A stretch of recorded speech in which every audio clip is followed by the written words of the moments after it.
क्या हुआ? जब 25 साल पहले मरा हुआ बेटा एसपी बनकर अपने घर पहुंचा तो मां बाप ने धक्के देकर बाहर निकाल दिया। उसके बाद एसपी साहब ने जो किया उसे सुनकर आप भी दंग रह जाएंगे। दोस्तों, इस सच्ची घटना के सबूत आपको इस वीडियो में आगे मिलेंगे। लेकिन इस सच्ची घटना को शुरू करने से पहले आप सभी से अनुरोध है कि इस वीडियो को लाइक कर दें। दरअसल इस घटना की शुरुआत होती है सन 2008 में मध्य प्रदेश के एक छोटे से शहर से, जहां पर उमाशंकर शास्त्री नाम के एक बेहद सिद्धांतवादी व्यक्ति रहते थे। उमाशंकर की शादी सावित्री से हुई थी और उनका एक प्यारा सा बेटा था जिसका नाम अनिल था। सन 2008 में अनिल की उम्र मात्र 5 साल थी। उमाशंकर और सावित्री सोचते हैं कि क्यों न अपने बेटे को लेकर एक धार्मिक यात्रा पर जाया जाए, क्योंकि उमाशंकर ने एक मन्नत मांगी थी कि जब उन्हें बेटा होगा तो वे उसे लेकर गंगोत्री धाम जाएंगे और अपने कुल देवता के मंदिर भी जाएंगे जो उत्तराखंड में स्थित है। तब उमाशंकर अपनी पत्नी और 5 साल के बेटे अनिल को लेकर उत्तराखंड के 4 धाम की यात्रा पर निकलते हैं। लेकिन इस यात्रा के दौरान उमाशंकर ने अपनी सबसे कीमती चीज खो दी, उनका बेटा। दरअसल 4 धाम की यात्रा के दौरान उमाशंकर और सावित्री के साथ एक भयानक बस हादसा हुआ। इस हादसे में उमाशंकर और सावित्री तो सुरक्षित बच गए, लेकिन उनका 5 साल का बेटा अनिल नहीं बच सका। उस समय उमाशंकर और सावित्री की जो हालत हुई होगी उसका अंदाजा कोई नहीं लगा सकता। अनिल उनका इकलौता बेटा था और उसे खोने के बाद वे भगवान को कोसने लगे। उमाशंकर बोले, हे भगवान, हम तो तेरे दर पर आ रहे थे, लेकिन तूने तो हमारी खुशियां ही छीन लीं। बस हादसे के बाद उमाशंकर और सावित्री ने अपने बेटे को बहुत खोजा, लेकिन वह नहीं मिला। कुछ लोगों का कहना था कि बच्चा खाई में गिर गया है, तो कुछ लोगों का मानना था कि वह नदी में गिरकर बह गया। इन तमाम अफवाहों और आशंकाओं ने उमाशंकर और सावित्री का दिल दहला दिया। वह अनिल उनका इकलौता बेटा था, जिसे सावित्री ने विवाह के 10 साल बाद बड़े जतन से पाया था। उस बच्चे को खो देने का गम उसके लिए असहनीय था। सावित्री का हाल रो रोकर बुरा हो गया था और परिवार पर दुखों का पहाड़ टूट पड़ा। अब दोस्तों, सावित्री और उमाशंकर उस अधूरी यात्रा से अपने घर लौट आए थे और उस यात्रा को वे अपने जीवन में कभी नहीं भूल सके। जब वे अपने गांव पहुंचे तो गांव वालों ने उनसे कई सवाल पूछे। आपका बेटा कहाँ है? क्या आपने उसे ढूंढा नहीं? जरेनिया, क्या वह मिला नहीं? इन तरह तरह के सवालों से सावित्री और उमाशंकर बेहद परेशान हो गए थे। लेकिन भगवान की लीला वही जानता है। समय धीरे धीरे बीतता गया। सावित्री और उमाशंकर अपने घर में अकेले रह गए थे। बेटे को खोए हुए लंबा वक्त गुजर चुका था, लेकिन उस गहरे घाव का दर्द अभी भी उनके दिल में था। उस हादसे के बाद सावित्री इतनी टूट गई थी कि उसने दोबारा कभी संतान जन्म नहीं दिया। वह हमेशा उमाशंकर से कहती, मुझे अब इस दुनिया में कोई संतान नहीं चाहिए। भगवान ने मेरी सबसे बड़ी खुशी छीन ली है, अब मुझे और कुछ नहीं चाहिए। उमाशंकर ने उसे कई बार समझाने की कोशिश की, पर सावित्री के दिल में जो घाव था वह कभी भर नहीं सका। समय बीतते बीतते करीब 25 साल गुजर गए, लेकिन सावित्री और उमाशंकर उस सदमे से कभी बाहर नहीं निकल पाए। आखिरकार वह उनका इकलौता बेटा था जिससे वे बेहद प्यार करते थे।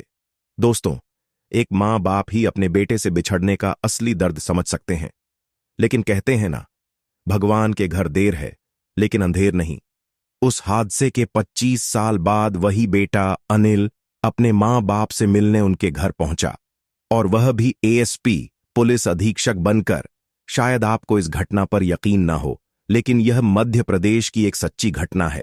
भले ही हादसा उत्तराखंड में हुआ था, लेकिन इस कहानी का अंत मध्य प्रदेश में हुआ। दरअसल अनिल को 25 साल बाद किसी तरह यह पता चला कि उसके असली मां बाप अभी भी जिंदा हैं। तब वह उन्हें ढूंढता हुआ अपने उसी गांव में पहुंचा जहां उसका जन्म हुआ था। जब अनिल अपने घर पहुंचा और मां बाप के सामने खड़ा होकर बोला, मैं आपका बेटा अनिल हूं, तो सावित्री और उमाशंकर हैरान रह गए। दोनों ने उसे घूरते हुए कहा, यह तुम क्या मजाक कर रहे हो? हमारा बेटा तो 25 साल पहले उत्तराखंड की बस दुर्घटना में मारा गया था। तुम कौन हो और खुद को हमारा बेटा क्यों बता रहे हो? उमाशंकर के मन में शक पैदा हुआ। उन्होंने सोचा कहीं ये कोई धोखेबाज तो नहीं जो खुद को हमारा बेटा बताकर हमारी संपत्ति पर हक जमाना चाहता है। आखिरकार उमाशंकर के पास काफी दौलत थी, बस एक संतान का सुख ही उनसे छिन गया था। उमाशंकर सोचने लगे, कहीं यह आदमी मेरा झूठा बेटा बनकर मेरी दौलत हड़पने तो नहीं आया, क्योंकि ऐसे मामलों में हर किसी पर भरोसा करना आसान नहीं होता। अब दोस्तों, जब एसपी साहब ने कहा, आप यकीन मानिए मैं ही आपका बेटा हूं, तो उमाशंकर और सावित्री ने साफ इनकार कर दिया। उमाशंकर बोले, यह कैसे हो सकता है? हमारा बेटा तो 25 साल पहले ही मर चुका है, फिर अब वह यहां कैसे आ सकता है? लेकिन सावित्री मां की ममता में लीन थी। उसने एसपी साहब के अंदर कुछ अलग ही महसूस किया। दरअसल दोस्तों, जब अनिल 5 साल का था तो उसकी गर्दन पर जन्म से एक काले रंग का चिन्ह था और एसपी साहब की गर्दन पर भी ठीक वैसे ही काले रंग का निशान था। जब सावित्री की नजर उस निशान पर पड़ी तो उसका दिल जोर से धड़क उठा। वह उमाशंकर से बोली, अरे रुको, यह लड़का शायद सच कह रहा है, यह हमारा ही बेटा है। लेकिन उमाशंकर गुस्से में बोला, सावित्री, लगता है तुम पागल हो गई हो। क्या तुम्हें सच में लगता है कि हमारा बेटा जिंदा था? हमने उसे कितनी जगह ढूंढा, लेकिन वह कभी नहीं मिला। सावित्री ने शांत होकर कहा, उमाशंकर, हमारे अनिल के गले पर जो जन्म का चिन्ह था, वही चिन्ह इस लड़के के गले पर भी है। उमाशंकर ने उस निशान को गौर से देखा, लेकिन वह फिर भी शक में था। उसने कहा, सावित्री, ऐसा कहां लिखा है कि ऐसा चिन्ह सिर्फ हमारे बेटे के गले पर ही हो सकता है? किसी और के गले पर भी ऐसा निशान हो सकता है। मगर दोस्तों, मां की ममता आखिर मां की ममता होती है।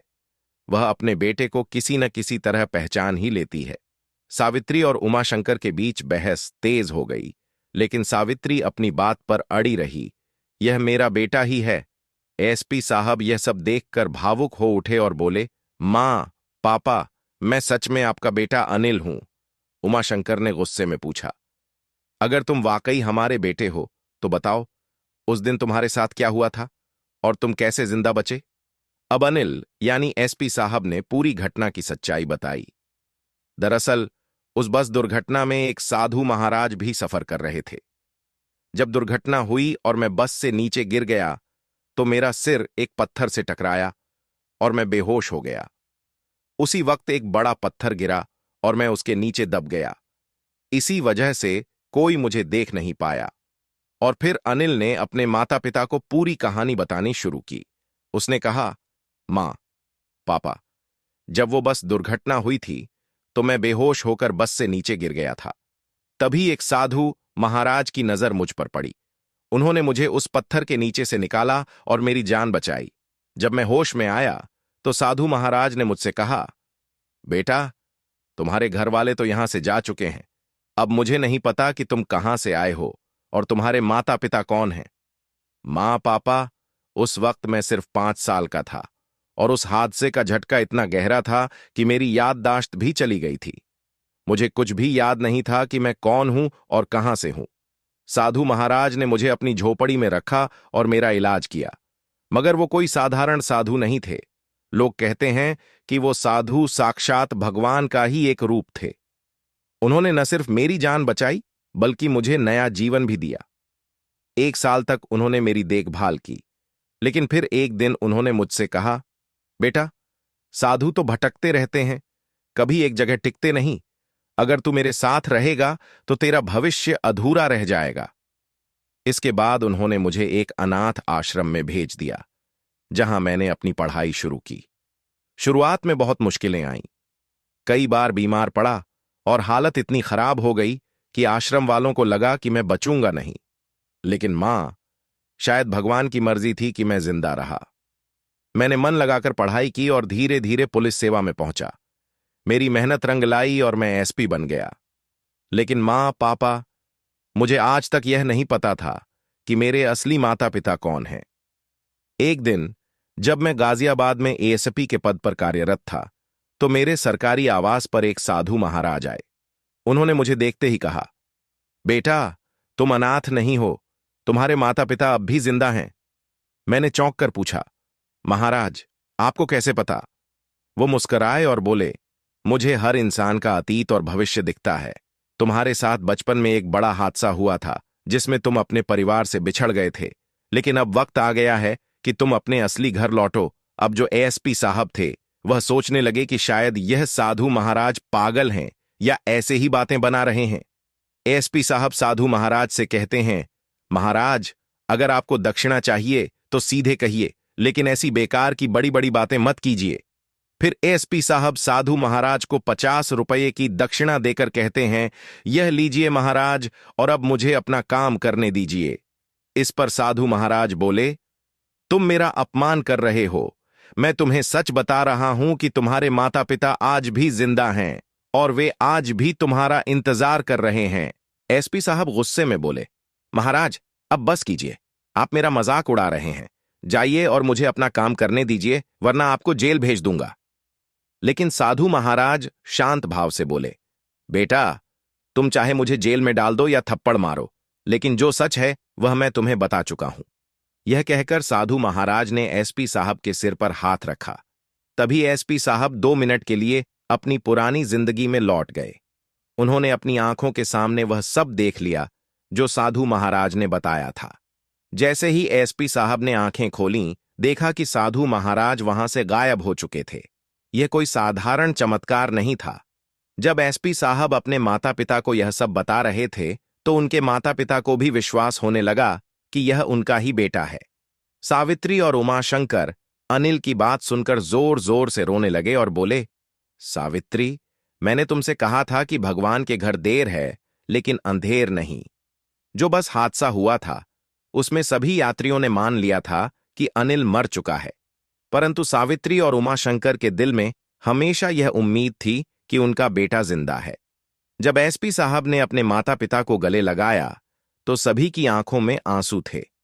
माता पिता बोले, बेटा, हमें माफ कर दो, जो हमने तुम्हें पहचानने में गलती की।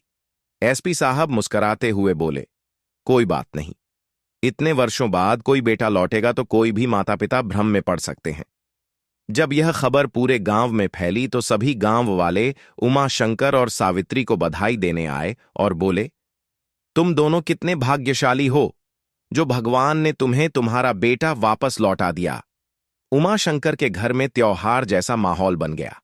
दोस्तों, इस कहानी को आप इत्तेफाक माने या चमत्कार, यह आपके विश्वास पर निर्भर करता है।